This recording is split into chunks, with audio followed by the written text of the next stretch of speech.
While Nora may progress the character, a call from the past reminds that she has still not fully moved on from the events of the departure. Think I'll just let the mystery be. Think I'll just let the mystery be.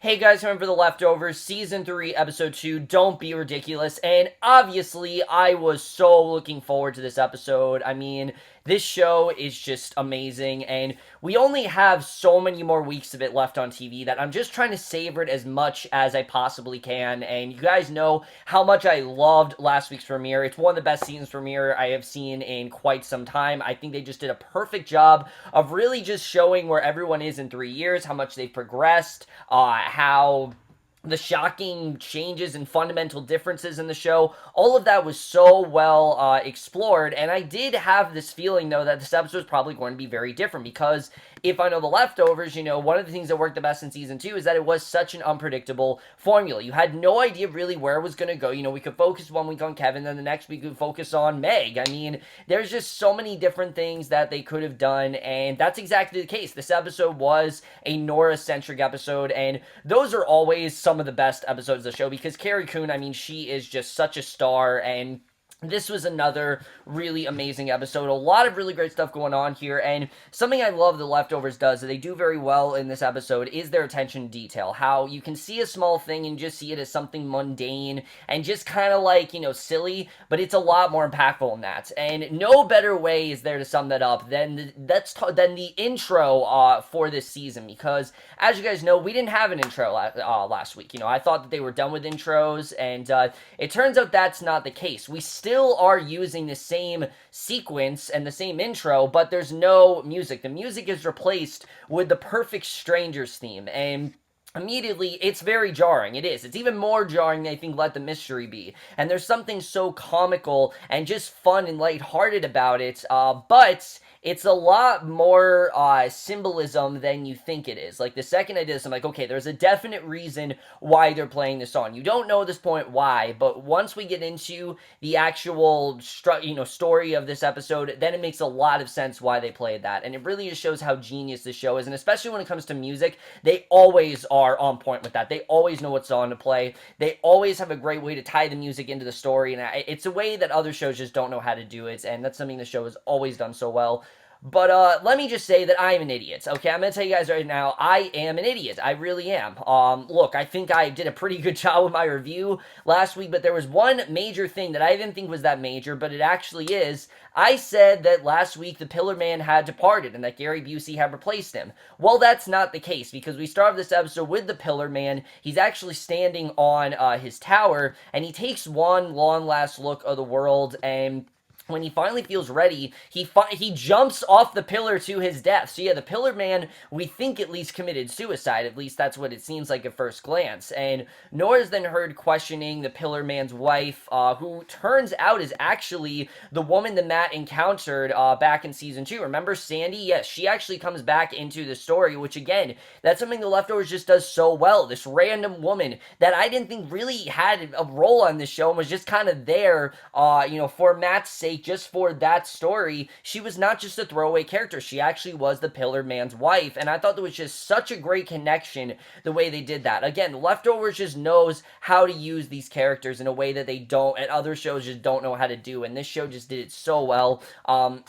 But she's giving her the questionnaire that she gave Erika in Season 2. If you remember that scene, in Len, she's giving her that questionnaire.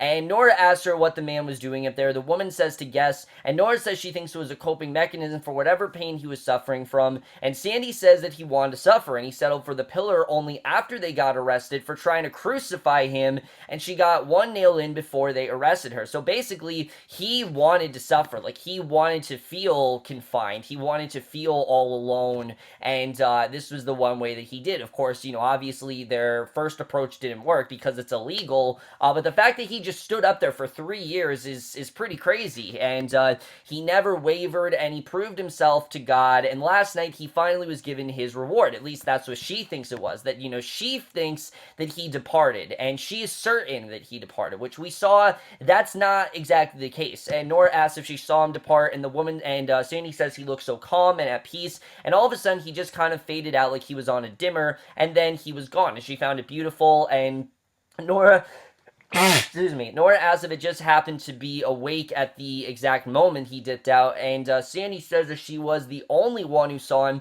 and he tells her to then ask around. And I thought this was just a really great way of setting this up. Again, they took a character who just didn't seem like he was going to be that important, but he actually really very well set up a lot of importance for this episode, really connects the major theme of this episode, and really makes us rethink a lot of the possibilities for what could have actually happened here. I think it was definitely very well done the way this was set up, just a perfect way to, one, get us into Nora's life now. This is what she does on a daily basis. She questions people, but also show that, minor characters are not just minor in the show. They're a lot more significant than we think, and I think that was something that was so well represented here.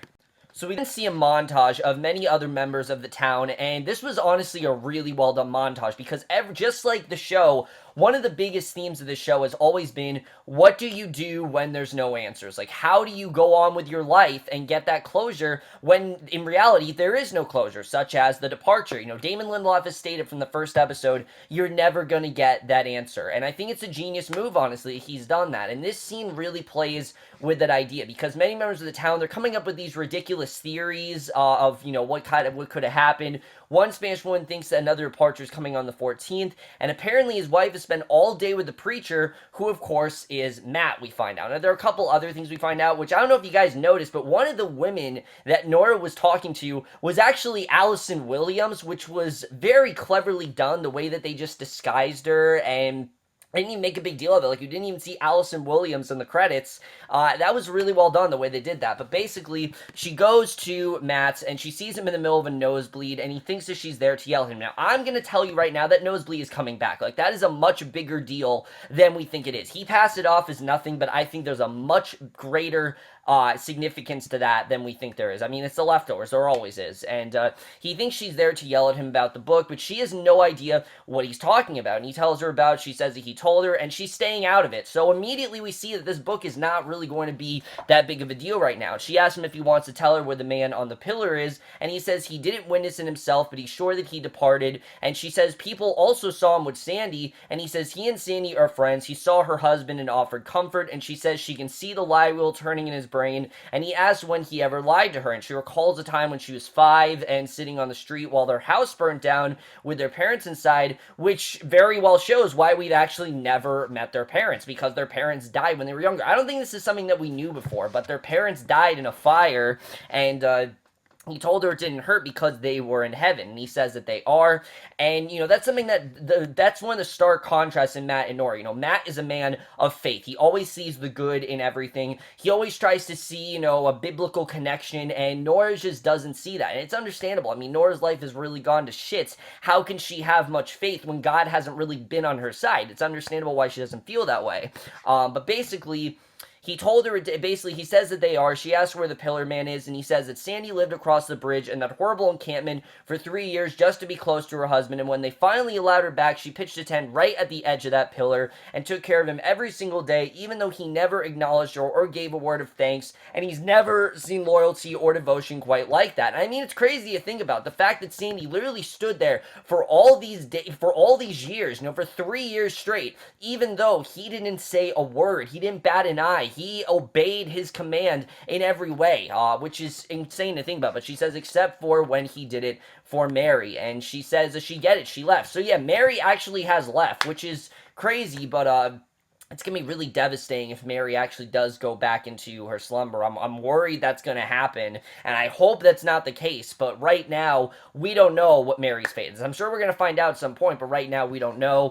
And her heart breaks for both of them, but him making up this bullshit story, and he finally lets her in on the truth because he doesn't want to hide it, and he says that he had a heart attack, fell, and died, and his wife brought him to church and asked him to give a Christian burial, and promised him not to say anything, but he didn't lie, and he says he deserved a legacy, and tells her to give the man a little grace, and she asks if he's going to dig him up, or should she, and she and Kevin then go on to the pillar. Now, I didn't think we were really going to see a ton of Kevin, but we saw a lot of him this episode, and he takes out a plastic bag to collect all the items that the man took with him. He finds a Bible wrapped in saran wrap, an empty thermos, and a picture of the man and the killer whale, and we see John goes over to them, and this was something that was kind of surprised, that we see a lot more characters in this episode than I expected them to be. Yes, this episode is completely Nora's perspective, but unlike season 2, where maybe we only have 1 or 2 characters in an episode, we basically see almost every character. The only character we didn't see in this episode was Michael. That was really Michael and Lori. Those were the only really 2 big characters that we didn't see in this episode, which I thought was honestly kind of surprising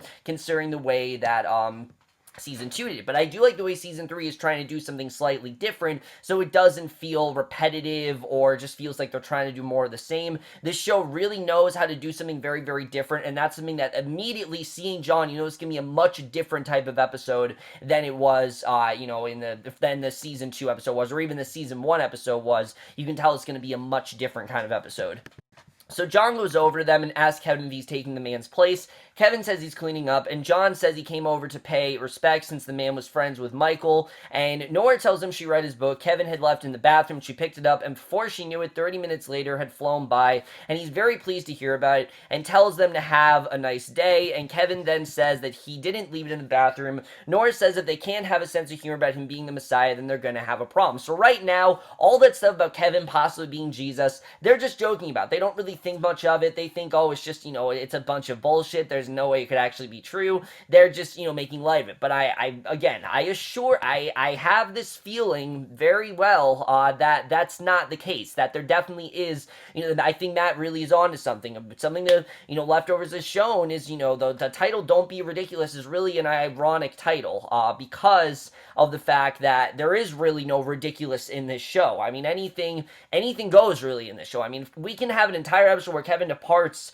where Kevin goes into this afterlife, then really anything is possible. I mean, we open up this episode with the Perfect Strangers theme, so I honestly do think Matt is onto something there, but, basically, they bring the items to Sandy. Kevin says he's sorry for her loss, and Nora agrees, and Sandy says she appreciates it very much, tells her she's going to smoke, her coping mechanism, which, she is obviously kind of enraged at Nora for saying that, but Kevin tells her that she's just hurt. They look around the different people's reactions to his death, and Nora asks a man if he knows what really happened to him, and Kevin tells them to have a good day, and Nora is very unimpressed that Kevin would say that, and Kevin says who gives a shit if they want to believe he got taken, and she says because it's not true, and Kevin says in 10 days when the world doesn't end, they're all going to go home and find something else that's not true. He is convinced that the world is not going to end. I mean, it just seems like another ridiculous theory, and he's just trying to keep things nice and calm because he has kept, this united town. He's kept the town at peace, and he wants to be able to keep it at peace. That's something that he's done quite well, and I like that Kevin, he wants to be the one to do that. This isn't him telling Nora, oh, I need you to keep the town at peace. He himself feels that it is his duty to do that. Like, he has kept things in line. Him and Tommy have done that very well, and he wants to try to keep it that way. And she says she is. She says that he knows that she is, and he kisses her. And she then goes to the doctor when we finally find out why she had that cast on. That was something that we didn't know about in the last episode.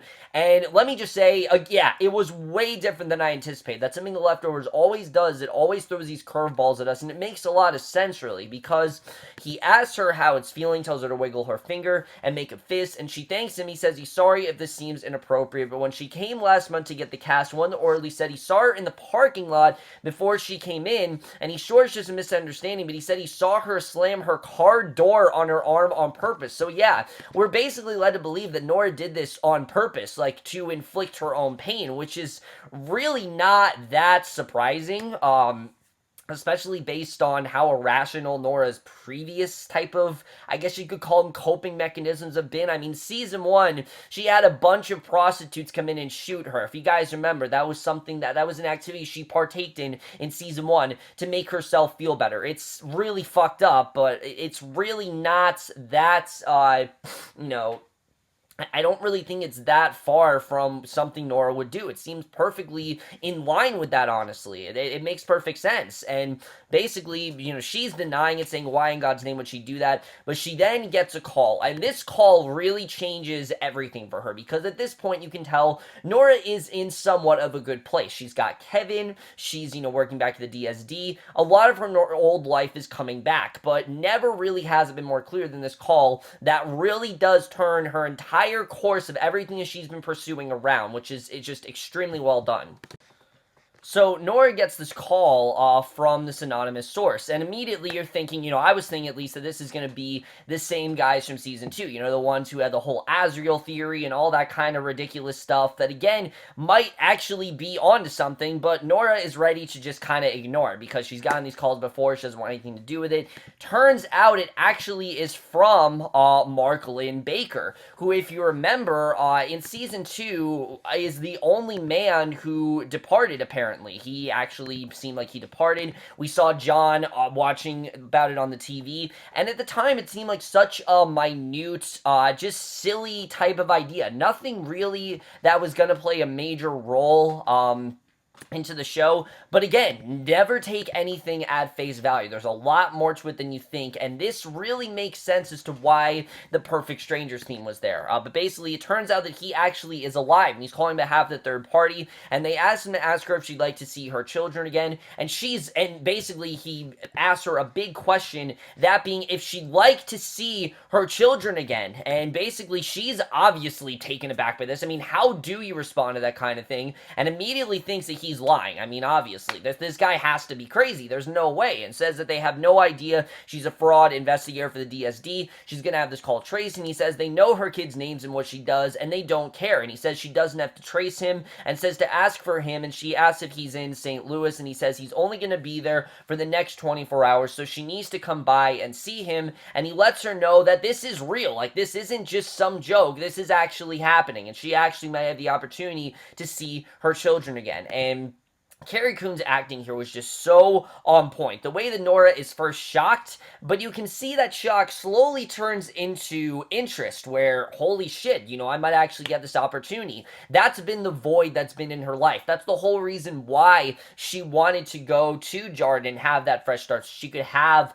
some semblance of a family. She had Kevin, she had Jill, she had Lily, but now Jill's off to college, Lily is God knows where. Nora really is just kind of searching for, she's been longing for that idea of a family. She wants that family, she wants to have, some sort of kids by her side, and I thought this was very well represented here. She's crying in her car, just realizing that she might be able to do that, and she thinks about what to do. She decides to call George. You remember George from season 2, and he answers. He says he just got her paperwork on the pillar guy, and tells her he gives her extra credit for sending photos of the corpse, and his partner Akko wants to know if she ever found out what he was doing up there for 5 years, and she says that he was suffering. She asks how she knows the name Mark Lynn Baker, and he asks her if she's talking about the actor, and he tells her about the show, and she says that he faked his departure, and he says Balky and the 2 actors who played their wives lifted on the 14th, but apparently Mark felt left out, and he ran to Mexico for 3 years, and he's now suddenly returned, which, again, doesn't really seem like that big of an idea, but really is very compelling. I mean, imagine if you were on a marginally successful show that, a lot of people know Perfect Strangers. Everyone, knows. I'm sure people do know the show and things like that. Very successful show from the 80s.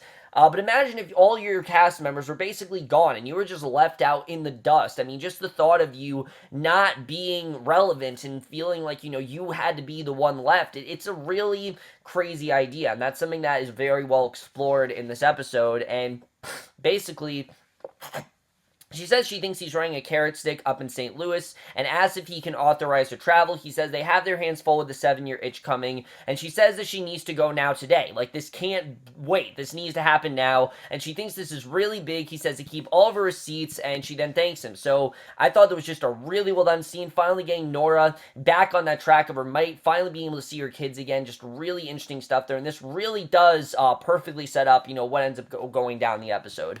So Kevin then comes home and he sees Nora packing and she asks what he's doing home. He says he just came to change his shirt and asks if she's sick of him already. She says she needs to go to St. Louis for work for just a couple nights, and she asks if he minds if she borrows the books since she'll need something to read on the plane. And he is a bit surprised that she actually wanted it, and she says that Matt said there was only one copy, and she says Matt should have gone to Kinko's, and he asks if she's busting his balls. She asks if holy balls can be busted, and he says he'd love for her to take it. She asks if they're on the same page, that this is ridiculous, and he agrees that, again, it's just there's no way that Kevin is a reincarnation of Jesus, and there's no way that he has biblical ties. There's just no way. So she leaves, tells him not to walk onto too much water while she's gone. She goes to a machine, and we get one of the most fascinating gags in this episode, where constantly throughout this episode, these machines start to turn on Nora. They're not operating like they should.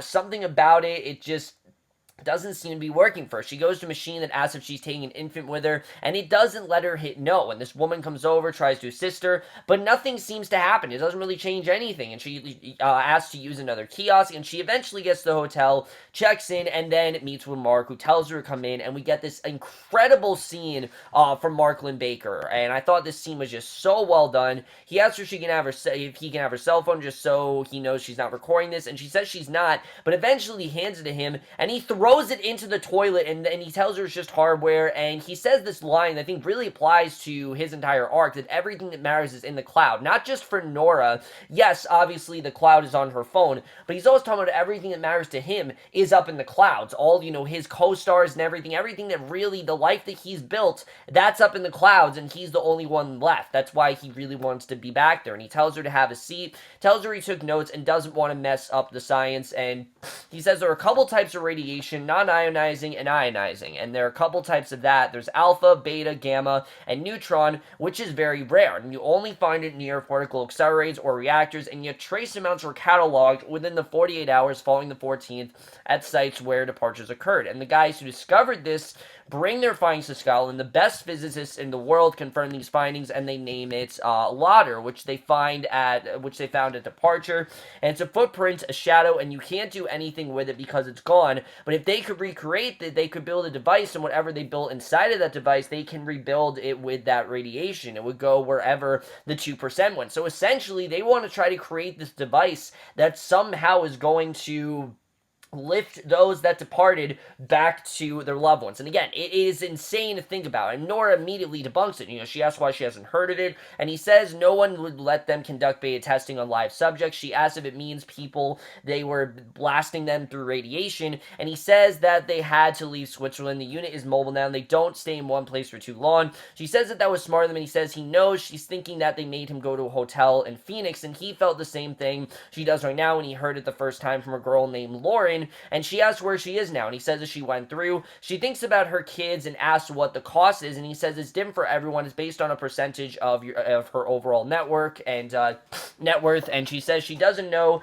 if he's a part of this or a victim of it, but this is real, and they did build this device. They're not sending people to a magical place to be with their loved ones. They are incinerating them. I mean, that's what she thinks is going on. I mean, that's what happens with radiation. You get incinerated, and he says they will call her on this with a formal invitation and instructions, and all she has to do is answer. And they have 119 testimonials who have gone through, and he says that they are not hapless suckers or victims, and each of every one of them had to pass an IQ test to qualify. And he has 2 degrees from Yale, and she asks if he's married, and he says he's not anymore. She says she's in a committed relationship, and he says he's just wasting his breath, and she says that he is. And she also says that she thinks he may possibly be suicidal. And he then finally talks about how 3 of the series regulars go, and he's the one who stays. He was the one left in the dust, and he doesn't understand it. And she says that that's 1 in 200 and 128,000. He says what happened was arbitrary and purposeless. It wasn't his fault, and he didn't do anything to deserve it. And he doesn't want to kill himself. He wants to take some fucking control. And she then starts packing her things,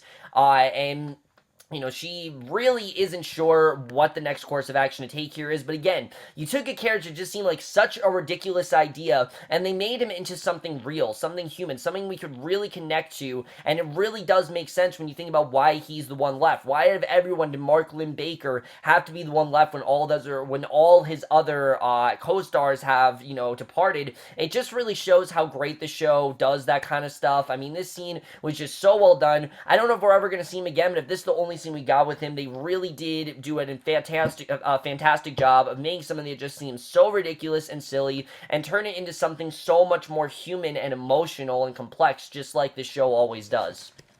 So she then starts packing her things in the hotel, and she puts tinfoil over the smoke alarm, and then smokes in her hotel room in a white robe, kind of reminiscent of the Guilty Remnants, which obviously doesn't seem to be around anymore, but she very much does remind us of that. And she plugs a flash drive into a computer, and she tries to basically watch the video of the people who have gone through all of different races and nationalities, and she sees that, yeah, this has happened, but she's not exactly feeling satisfaction. She's honestly feeling quite terrified that they might have actually died and all these people could actually be gone, and they could have materialized and incinerated and things like that. I mean, just the thought of something like that happening is insane, but that very well could be the case. And the next day she gets into her car, and once again she tries to start the GPS, but it doesn't seem to work for her, and she goes to a gas station, she gets a corn dog, and she's forced to use a real nap. And we get this slower version of the Perfect Strangers theme in the background, which was so well done. I love the way that was incorporated.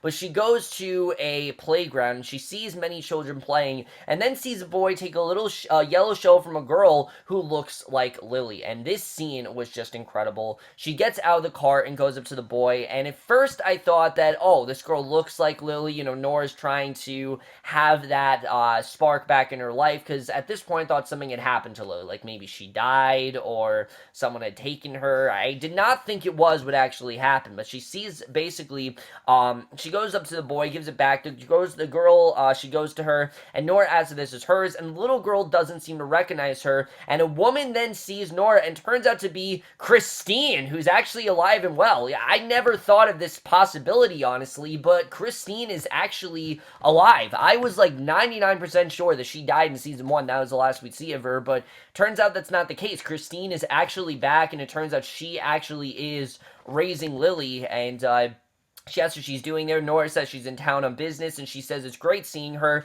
and she throws the shovel out the window and cries, and it's a really emotional thing. I mean, Lily was someone who she really did care about. Even though she wasn't hers, she really cared about her, and she goes back to the airport, puts in her parking ticket, which again starts to turn on her. A car then honks at her. She yells she prepaid the machine. Again, we don't know what this is all about. Why are these machines turning on her? But she goes to a house, knocks on the door, and we get this very welcome return where we see it's Erika. Yeah, we see Erika in this episode, and I didn't think we were going to see a lot of her this season, and I still don't think we will, but I really did love the scene of Erika and Nora, because as you guys know, one of my top scenes from the show has to be the questionnaire scene between Erika and Nora. Even watching it a second time, it's just so riveting. There's so many things revealed within an hour. Those two women become more closer than ever. And at the time, Erika, I think, was scared to get close to someone. She was scared to let someone in on everything that she went through, because they were going through such a similar situation. But as we see here, life has really changed for Erika for the better, and I really love the juxtaposition of that to the question scene in season 2. Basically, Erika is now living, she goes in this house, she goes to her, gives her a hug, and Erika asks about Tommy's party. Nora lets her know that she was missed, and Erika sees that she got her cast off, so you get the sense these two do meet a lot, and she says she knows she would have done it for her. Nora says she didn't want it to waste her time, and she asks how she broke it, and Nora says she's clumsy, and asks her if she ever told her how on the 14th she broke her leg, and there was a picture of her on crutches in the newspaper once they found about her family, and the headline was, Nora cursed, and Erika asks how she broke it, because she knows deep down that's not really happening. Nora says she doesn't want to lie to her. Erika says not to, and Nora says she broke it to cover something up, and Erika says to show her, and we find out it's a tattoo of the logo for the Wu-Tang Clan, and Erika Erika obviously is kind of puzzled. Why is she trying to cover that up? She asked what she was covering up, and it turns out it was actually her kids' names. Yeah, she got a tattoo of her kids' names, and she says the artist did a beautiful job, and it was very tasteful and very understated, but it didn't hurt the needle. It felt good, but just as he was finishing up, she thought for the rest of her life, people would come up to her and they would compliment her tattoo and ask who Aaron and Jeremy are, and she would say that they're her children, and she just wasn't ready for that. And she says she pointed the first thing she saw on the wall. She told the guy to give her that one instead and just covered up like it never happened. And she says that she thinks she's going crazy. And you can understand why Nora would do this. I mean, she's done everything she can to try to keep that memory away, just to pretend like it never happened. But obviously, her children are still a major part of her life, and she still really does care for them, and she wishes that they were back. And, we know Erika is going through a very similar situation, but she asks how she's not going crazy after Evie, and Erika says that she died. And unlike John, Erika is convinced that Evie did actually die because she got to bury her, and she bought a trampoline, and they get in it, and they finally get this moment of peace where they start jumping in it while the Wu-Tang Clan plays in the background, just to be able to just have this moment of carefree fun. And I love this bonding between Nora and Erika. These two have changed so much since just in one season, and I really did love seeing that here. So she then leaves while a police car stops her, and she rolls in her window, and Tommy comes out, and we again get a scene that was very welcome, because Tommy and Nora, at least to my memory, have not shared a scene together ever in the show. So this was really well done that they put Tommy and Nora together. We've never had a scene between these two, and basically, he asks her if she wants to go for a drink after. She asks if she can take a rain check since she just got back from a business trip, and she says that Christine called him, and he gets into her car. She says she didn't go to see her since she went there on business, and he says that they live in Kentucky, and asks how she knew where to find her, and she says she's not hiding it. She's putting pictures of Lily on Instagram, and she says she came after her and filed for custody because she made the single worst mistake of her life, and she didn't fight back. She sat across from her the deposition, and she gave her child back, and she just felt was the right thing to do, which I thought was even more powerful. This was the reason. It wasn't because Christine, forced her. Nora just felt that she could do it. She couldn't bear having Christine alive and keeping her child from her. Just in her good conscience, she had a very good conscience, and her conscience did get the best of her, and she took away something that was very important to her. And I think deep down she really does miss Lily, and now she doesn't know who she is, so no one has to worry about her. But obviously, it does matter to Nora. I mean, this child was part of her life for a year, and it was a big part of her, getting better and trying to satisfy herself. And Tommy then tells her this very, very interesting story that I really did love. As we know, Tommy is adopted, but we never really got into the who and the why of it all. And basically, he reminds her that Kevin adopted him when he was 3, and he grew up thinking he was his real dad then when he was 10, and he and Lori decided that he should not know his biological father, and he spent the next 10 years of his life knocking on some asshole's door who wanted nothing to do with him and had moved on and forgotten about him. So he wishes that they never had told him because he was already where he belonged. And Nora then says something that I thought was very interesting, but really does make a lot of sense. She actually tells him that she wishes he never had left Lily for her, and he finally confesses that he didn't do it for Nora. He left it for Kevin, which honestly does make a lot of sense. This was Kevin's way of getting his life back on track, to have someone to care for, to be able to finally have something of a normal family. If you remember Kevin in season 1, he was a wreck. I mean, his family was broken, the town was destroyed, there was just no way of getting back to that peaceful life that he always wanted. I think Tommy did it because he wanted Kevin to be able to get away from it and to move on and to have a happy life with Nora. And the way that he did that was by giving Kevin Lily, which I thought was very well revealed, the way they finally admitted that it wasn't for Nora, it was actually for Kevin. I just thought it was a really dumb reveal overall, and I really did love that. And again, these two have never really shared a scene together. I hope it's not the last one, but again,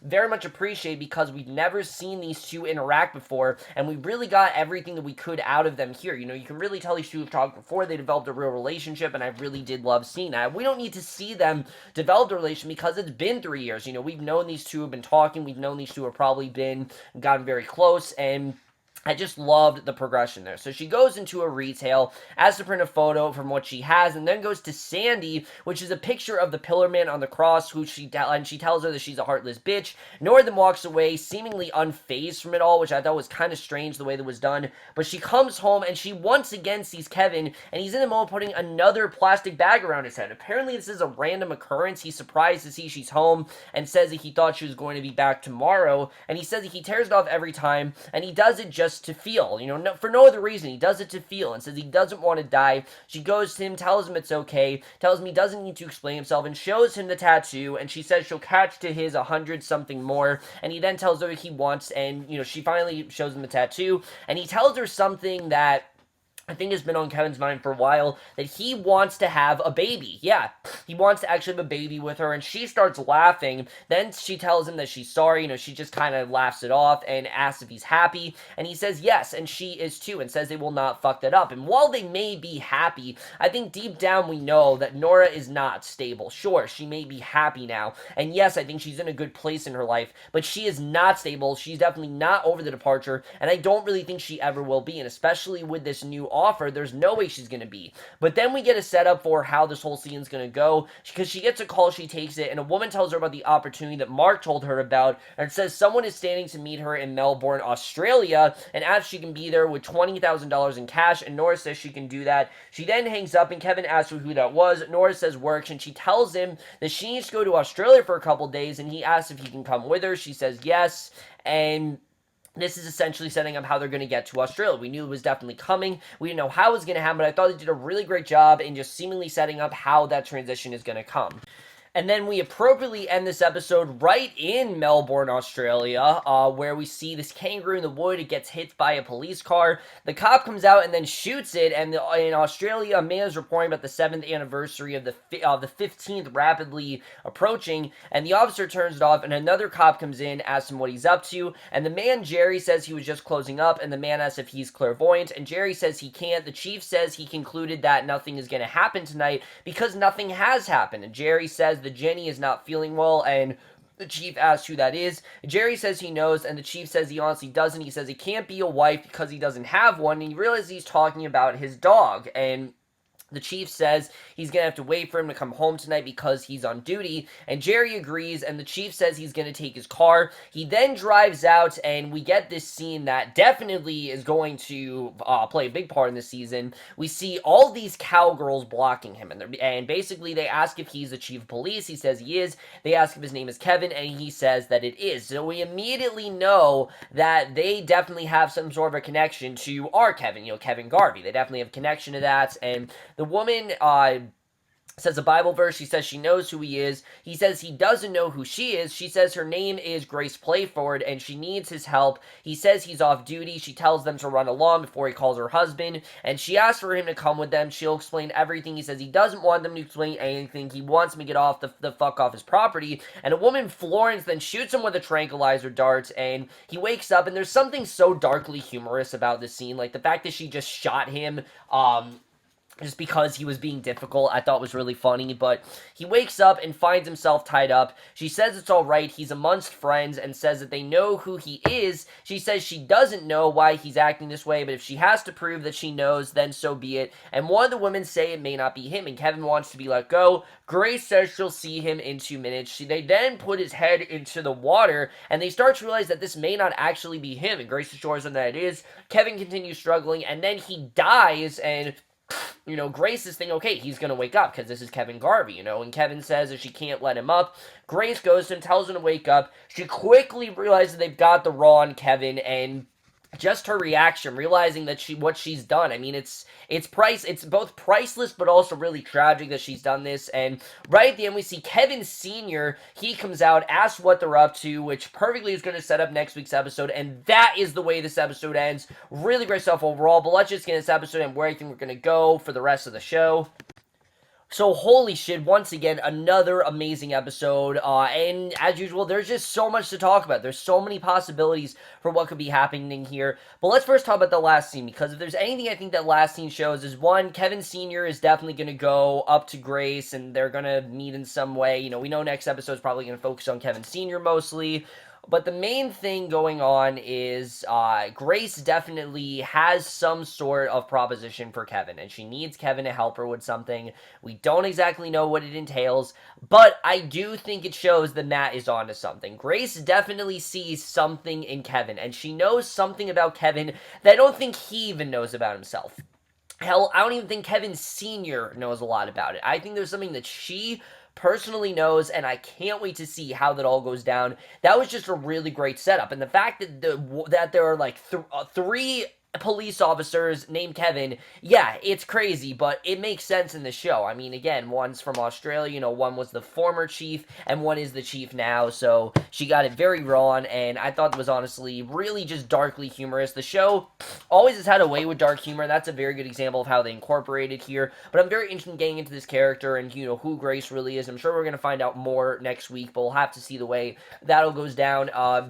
But now we know why Kevin and Nora are going to go to Australia. I thought it was going to be to see Kevin Sr. Like, Kevin was going to try to track down Kevin Sr., see what his whole deal is and things like that. Maybe because of, his encounter with him in the afterlife, or just the things he heard from Kevin Sr., but no, I like that this is actually for Nora's benefit. Like, she's going there for this whole theory that that Mark has. She doesn't know if it's actually true, but she just wants to take a chance, and I'm with her on this. I think definitely she should take a chance. I think it's the right thing for her to do. I mean, the one thing she's always wanted is a normal family. She's always wanted to see her kids again, and if she has the opportunity to it, so be it. Yes, it's crazy. Yes, it sounds ridiculous, but just like the episode Don't Be Ridiculous, well, sometimes you have to be. And I know the episode's also, I just found out, actually, the episode's also named after a quote from Perfect Strangers. I didn't watch Perfect Strangers, so I can't really say too much about that, but apparently it's from a quote that Balky used to say. But it's also, I think, irony in the sense that, it's called Don't Be Ridiculous, when a lot of the things in the show are kind of deemed as ridiculous, but they actually do make a lot of sense, and that's something I really did love seeing here. But there's also, of course, the whole thing with Erika. As we saw, Erika, she's now living on her own, and is she really as happy as she seems? No, I don't think Erika is really that settled. I think from Nora's perspective, she is, but I don't think Erika is. But I will tell you guys, I don't think we're going to get an Erika-centric episode. Why? Because I don't really think it's necessary. I think we've told her story. I think we're going to see more scenes from her, definitely, but she's not going to be as vital a part of the show as she was in Season 2. I think she's still going to be in it, but I don't think she's going to be as big as part. She's going to be there for certain things, definitely, but I don't think she's going to have, her own individual story. I just don't really see a chance of that happening. I know she was in the opening credits. I was shocked because I thought she was a recurring character, but yeah, apparently she is a main character this season.